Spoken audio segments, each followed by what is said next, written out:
Hey guys, welcome back to Juggernaut.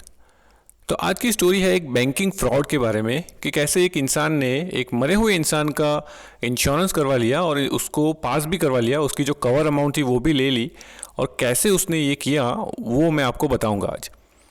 तो ये मेरी बैंक की स्टोरी नहीं है, जो बगल वाली एक बैंक थी और काफ़ी टाइम पहले की स्टोरी है ये। वहाँ पे ये चीज़ हुई थी कि एक इंसान मर गया था, उसके बाद उसका बीमा कराया और उसके बाद वो प्रोसीजर कराई जो बीमा पास करने के लिए होती है, और जो 2 लाख रुपए अमाउंट थी उस इंश्योरेंस की वो भी ऐट ली फ्रॉड करके। तो वो लोग पकड़े तो गए ही, और जो वर्किंग थियरी उस टाइम थी लोगों की वो मैं आपको बताता हूँ। एक्चुअली में हुआ ये कि ये काफ़ी लोग करते हैं, गांव में तो काफ़ी होता है ये, कि जब इंसान ऐसा बीमार होता है या ऐसी मरने की कगार पे होता है तो उसका बीमा कर लेते हैं PMJBY, जीवन ज्योति बीमा योजना, क्योंकि उसमें मेडिकल नहीं होता और उसमें बस बाहर से देखने तो पता चलेगा नहीं कि इंसान बीमार है कि नहीं, तो उसका बीमा करा लेते हैं ताकि जब वो डिसाइडेड तो है ही, मतलब वो बीमार है, वो मरने वाला तो है ही, लेकिन ये चीज़ करा ली तो फिर थोड़ा फ़ायदा हो जाए, 2 लाख रुपए मिल जाए उसकी फैमिली को। और इस चीज़ को कराने के एजेंट्स भी होते हैं जो ये काम करा के देते हैं। इसमें कुछ ऐसा है नहीं कॉम्प्लिकेटेड, बट फिर भी इस तरह के एजेंट्स होते हैं। तो अब ये इंसान जब मर गया तब उसको ये जो मतलब उसका फैमिली मेम्बर होगा कोई, उसने किसी एजेंट को बोला होगा कि ऐसा कुछ हुआ, तो उसको एक अपॉर्चुनिटी दिखी इसमें। उसने बोला कि अभी किसी को मत बताओ कि ये मर गया।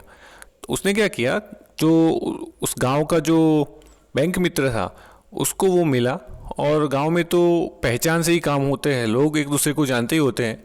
तो उसने बोला कि ये इंसान है, उसका अपने को ये बीमा करना है, तो तू तो जानता है ना उसको। तो उसने बोला हाँ वो जानता हूँ ना उसको, तो मैं अभी थोड़े टाइम पहले ही उसको देखा है, वो जिंदा ही है। तो उसने तो ले लिया, बस ऐसे ही पहचान से ही उसने ले लिया, और उन लोगों ने वेट किया तब तक जब तक जो पहला जो प्रीमियम होता है 330 रुपये का वो ना कटा, तब तक उन लोगों ने वेट किया और वो हो गया। उसके बाद 1-2 दिन बाद आई थिंक उन लोगों ने डिक्लेयर किया कि ये मर गए, और फिर वो जो सारी प्रोसीजर होती है उनकी वो की, और फिर उन्होंने डेथ सर्टिफिकेट बना लिया अपने सरपंच तलाटी से।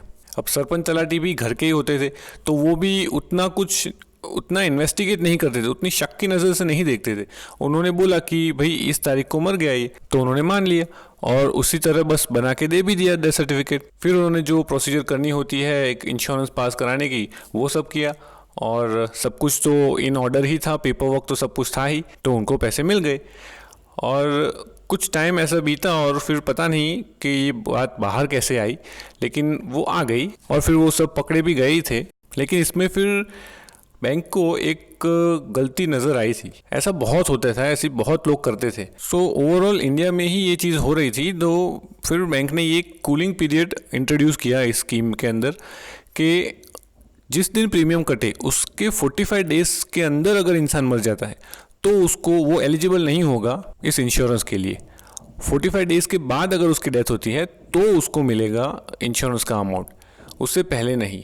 तो जब ये इंट्रोड्यूस हुआ तो ये सारे फ्रॉड्स फिर उस बंद ही हो गए।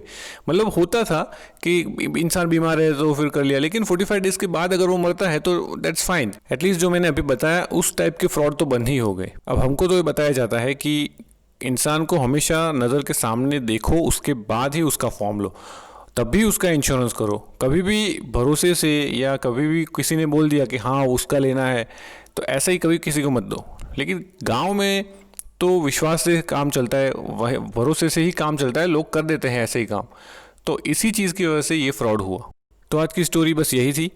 अगर आपको स्टोरी अच्छी लगी है तो मुझे कमेंट्स में बताना ना भूलें, और इस चैनल को सब्सक्राइब करना भी ना भूलें।